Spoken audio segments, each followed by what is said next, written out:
Mains के बच्चे जो होते हैं उन्हें 2-3 ऑप्शन मिल जाते हैं एक ही बार में, लेकिन नीट के बच्चे के पास एक ही ऑप्शन होता है, आर या पार।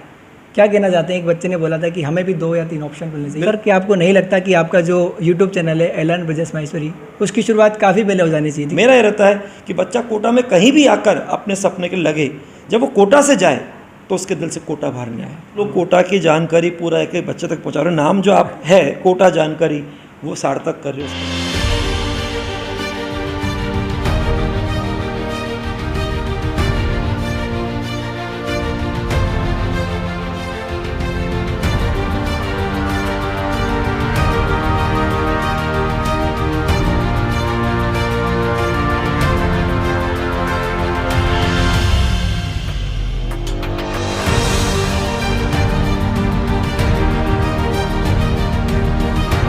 कोटा शहर को कई तरह के नामों से जाना जाता है। कोटा शहर को एक समय में औद्योगिक नगरी के रूप में पहचाना जाता था। उसके बाद में कोटा ने धीरे धीरे कोचिंग सिटी के रूप में अपनी पहचान बनाना शुरू किया।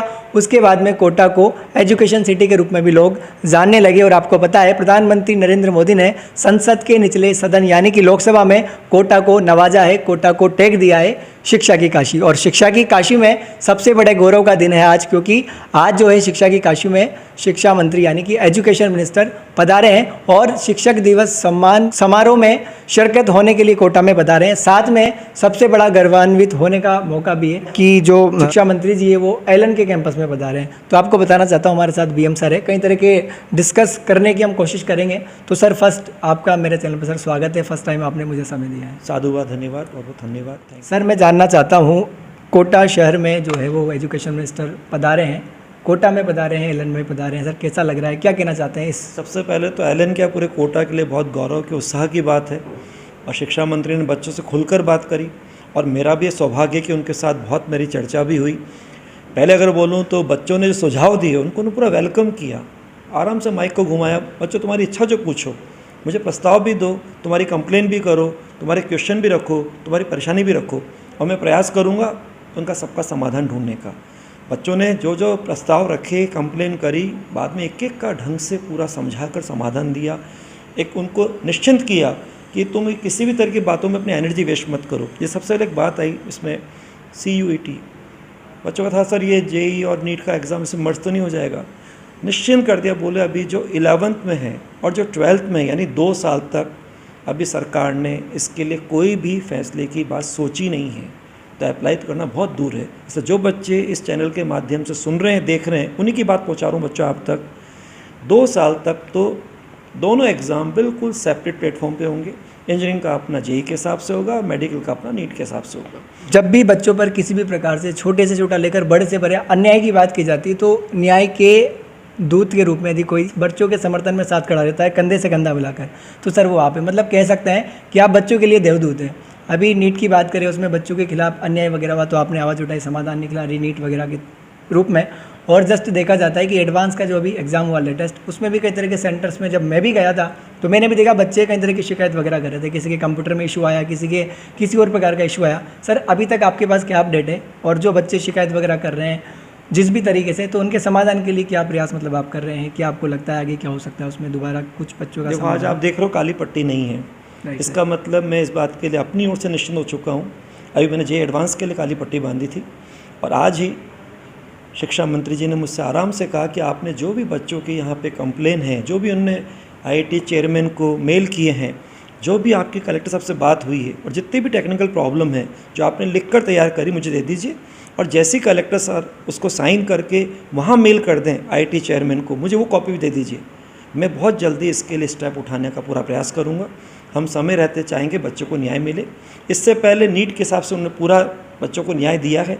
जहाँ जहाँ कलेक्टर साहब ने टाइम से बच्चों के लिए उस न्याय के हिसाब से आवाज़ उठाई थी, वहाँ पे अभी 4 सितंबर को रीनीट वास्तव में एक नियम के अनुसार हुआ है।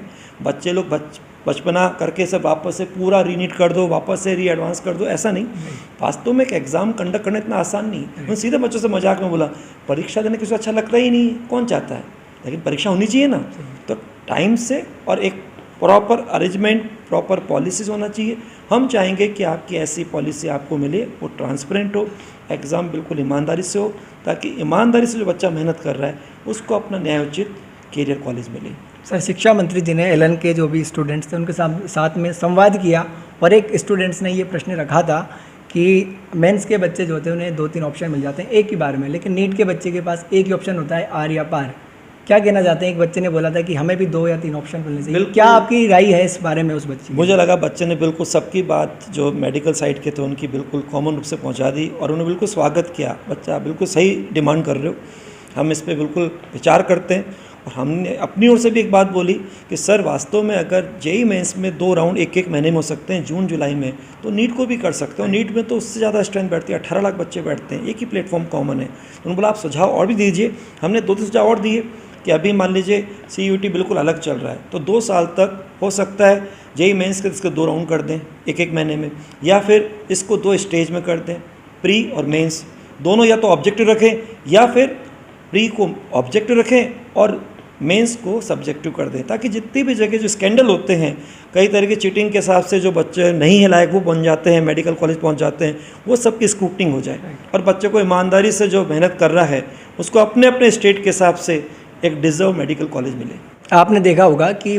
जो BM सर है वो बच्चों के लिए मतलब अलग अलग प्रकार से मेहनत करते हैं, कभी ज़रूरत पड़ती तो पढ़ाने में लग जाते हैं। आप सोच सकते हैं कि इतने बड़े इंस्टीट्यूट के डायरेक्टर जो है वो आपको पढ़ा रहे हैं, वो भी फ्री में।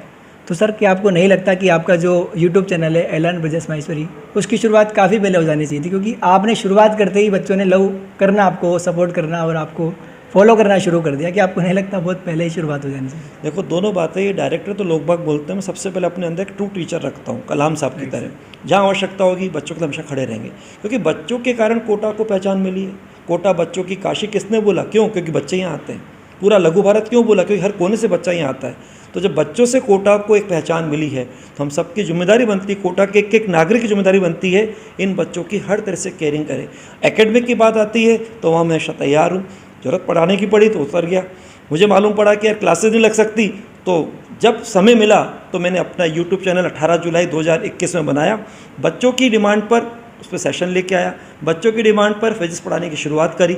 अब जिन बच्चों ने जैसे शुरुआत करी, जेईई मेंस में चाहिए कि एडवांस में चाहिए कि नीट में, तो ये कभी शिकायत नहीं हुई कि सर आप केवल नीट में करते हो कि जेईई मेंस में करते हो, एडवांस में करते हो। साइंस सेक्शन में जहाँ जरूरत पड़ी वहाँ बच्चों के लिए उतरे। ये केवल बच्चों के साथ जुड़ाव लगाव है और लंबे 34 साल के सफ़र का बच्चों के साथ जो प्यार है, भरोसा है और जो आपस का एक बंधन है, उसका परिणाम है। सर आप इतनी मतलब मेहनत करते हैं बच्चों के लिए। सर मैं जानना चाहता हूँ, सभी स्टूडेंट्स भी जानना चाहते हैं, जितने भी कोटा के लोग हैं, बच्चे हैं, एजुकेटर्स हैं, कि इतनी आपकी जो है ना अंदर एनर्जी है, उस एनर्जी का क्या रीज़न हो सकता है? फिर वही बात हो गई, संगत का असर पड़ता है। 34 साल से बच्चों के साथ चल रहे हैं तो बच्चों से तो एनर्जी मिलती, उनके जोश से हमको जोश मिलता है और उस जोश के साथ आराम से हर काम होता है।